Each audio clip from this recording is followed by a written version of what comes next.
These 5 minutes can add 30 years to your life. They say life is uncertain, that none of us knows how many days we have left. But what if that was not entirely true? What if your life's length, whether it ends 5 years from now or 30, was being quietly decided in the exact moment your eyes open each morning? Not by some fate in the sky, not by a divine script written elsewhere, but by what you do or fail to do in the first 5 minutes after waking. Most people, especially after 60, believe their health is slowly slipping beyond their control. They chalk it up to age, to bad luck, to family history. But what if the real culprit is not time, but unconscious habit? What if the real danger lies in what you ignore, day after day, until your vitality becomes just a memory? Buddha story Main Chao Qui Viva Các Bạn.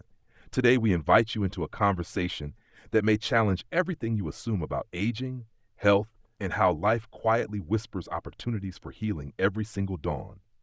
Imagine this. An older man named Elias in his 70s once lived at the edge of a small village nestled beneath the Himalayas. He had been a carpenter his whole life, strong, independent, until he was not.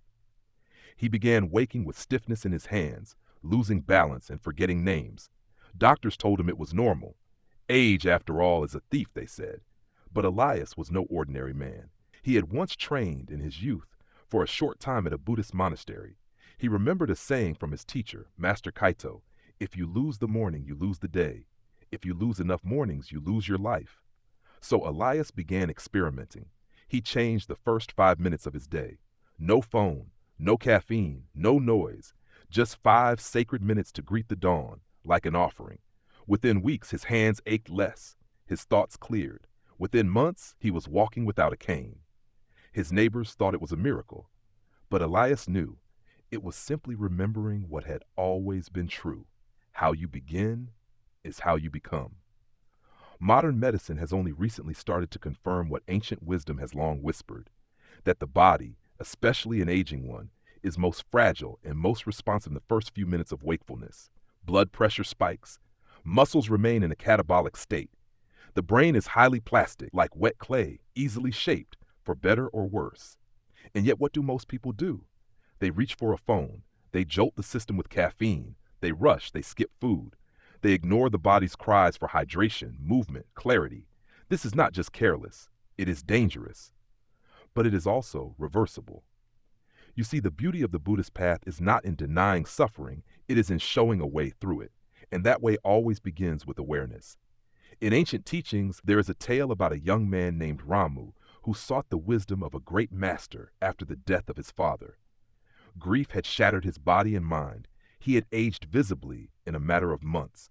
The master, a sage named Soryu, listened quietly and then said, "I cannot change your past, but I can give you a morning." Ramu looked confused. "A morning?" Soryu nodded.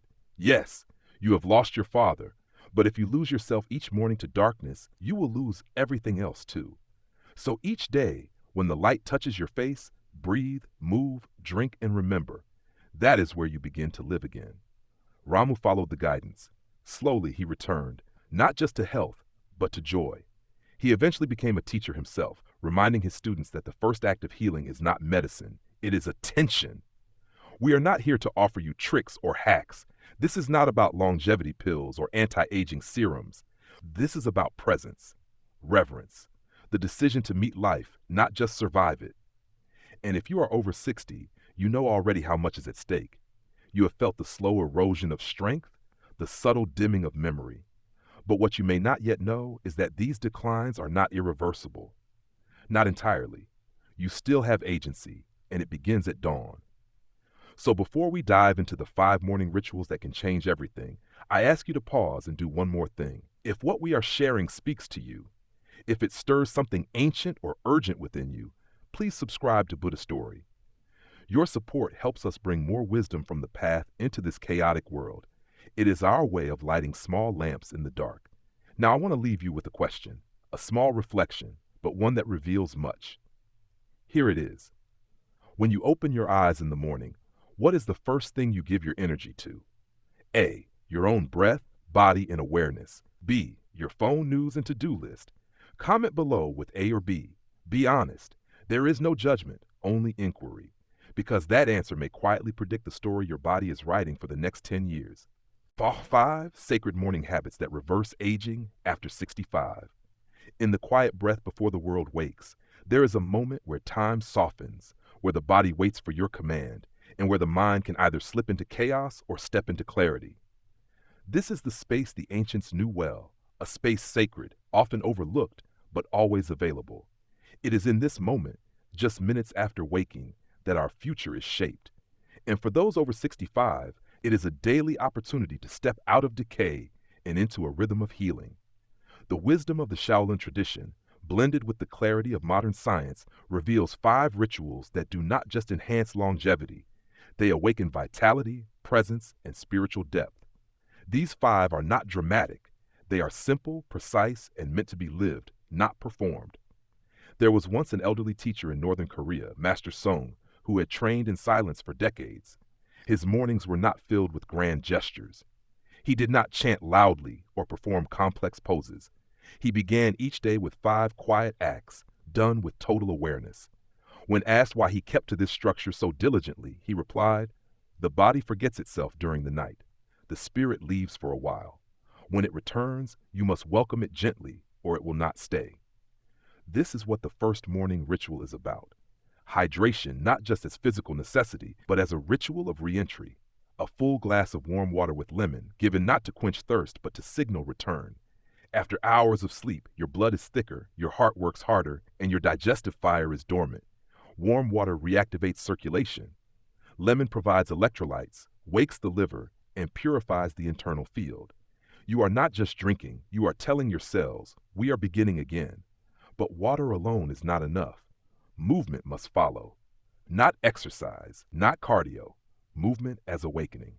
In Shaolin temples, novices begin with gentle flows, not to build muscle, but to reconnect. Raise your arms slowly. Feel the breath fill your chest. Roll your shoulders, rotate your neck, lift your heels one by one. Do not force, invite. This awakens the neuromuscular pathways dulled during sleep. It tells your brain, I am here. It brings oxygen to the mind, balance to your limbs, energy to your system. 1 minute of mindful movement is worth more than hours of rushed activity.